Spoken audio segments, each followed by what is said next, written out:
Eder. Mech. Pallister. Si è parlato sempre solo delle pescherie. Si sono dimenticati di chiedere a quali macellerie dava Sebastiano il suo servizio, per esempio per capire in quali giorni passava e anche per capire se passava lì in moto, in bici o in auto. E poi pare che si siano dimenticati dei ristoratori, per esempio non avevano ascoltato nemmeno il titolare del locale. Quello che aveva accompagnato il coniuge sul luogo del ritrovamento e che poi la sera lo aveva rifocillato. Che strano non chiedere nulla a lui. A City infatti non risulta nulla in merito. Perché per esempio non chiedergli quali ristoratori lui seguiva per il lavoro in nero? D'altronde lo dice pure lui, vantandosi pubblicamente, che affila i coltelli anche a noti chef.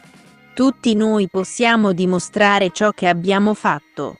Sebastiano è l'unico che dopo un paio di giorni dichiara di avere l'alibi perfetto, senza riuscire però a dimostrare dove era. Certo non lo deve fare con noi.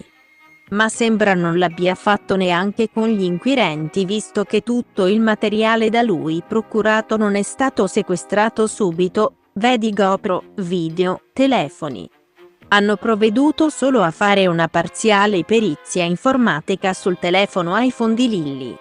Perché la stessa non è stata fatta anche sul Samsung e sul tablet che ambedue usavano giornalmente? Un marito quasi sempre viene indagato ma a Trieste nulla, qui prendono con piacere il materiale da lui proposto, lo ringraziano e subito si va al suicidio. Io non riesco a capire. Non riesco a capire perché gli inquirenti abbiano accettato di credergli anche davanti alle evidenze. Perché hanno avuto così fiducia in lui avendone zero nelle persone che dicevano che Lilly non può essersi suicidata? Perché non hanno voluto seriamente ascoltarci? Perché si continua a sentire e ascoltare un coniuge che si contraddice giornalmente? Capirei lo facesse su cosa ha mangiato ieri, la pasta o il risotto. Ma lui si contraddice su elementi che riguardano la morte di Lilly. Non ho mai compreso, credo sia l'unico in questa disgraziata storia che non abbia fatto mai un pensiero costruttivo, sempre glissa, l'unico che non dice mai omicidio. L'unico che parla solo di sé e non di quello che può essere successo alla moglie, l'unico che parla della fede della moglie, c'è non c'è, i soldi ci sono e poi non ci sono. Dello spago nel cassetto risponde fate quello che volete e nessuno, ma proprio nessuno si è mai chiesto perché questa persona debba avere un comportamento così ambiguo. Perché? Giustamente non è indagato, non è accusato di nulla, ma mi chiedo però perché tutto ciò che riguarda la sua persona è accettato, il suo modo di proporsi lo si giustifica dicendo sempre lui è così. Oppure si afferma che non ci sono dati oggettivi. La mattina del 14 dicembre 2021 io mi troverò dietro Lilly, sull'angolo in cui tutte e due gireremo ci sarà 1 minuto e 50 secondi di differenza. Molti hanno chiesto perché io non avessi riferito prima di essere dietro a Lilly. A queste persone, molto acute, vorrei spiegare che nessuno sapeva a che ora era uscita Lilly, se era uscita. Io ho potuto ricordare di avere questo percorso dopo che il fratello di Lilly mi aveva fatto vedere il video delle telecamere e ho scoperto che ero dietro a lei. Avendo anche conferma dall'applicazione del mio cellulare. Ci vogliono circa 3 minuti a piedi per arrivare in piazzale Gioberti.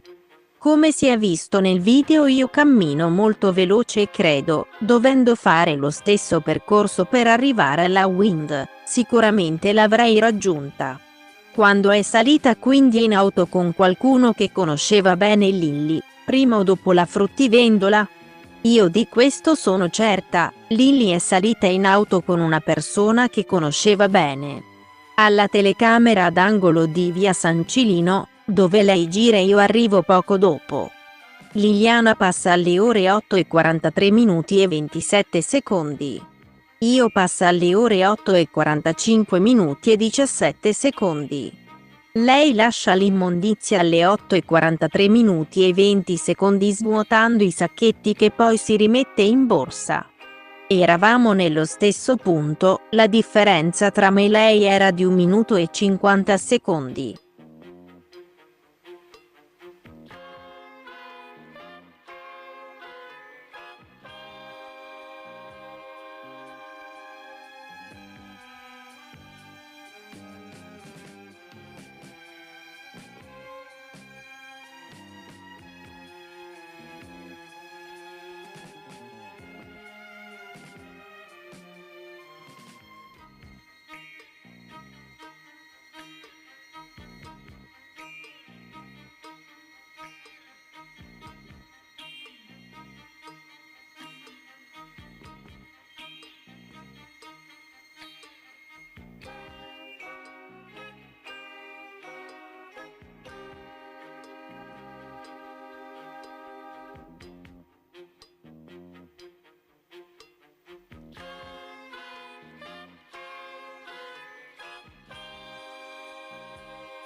Ehi, non dimenticare di iscriverti a questo canale.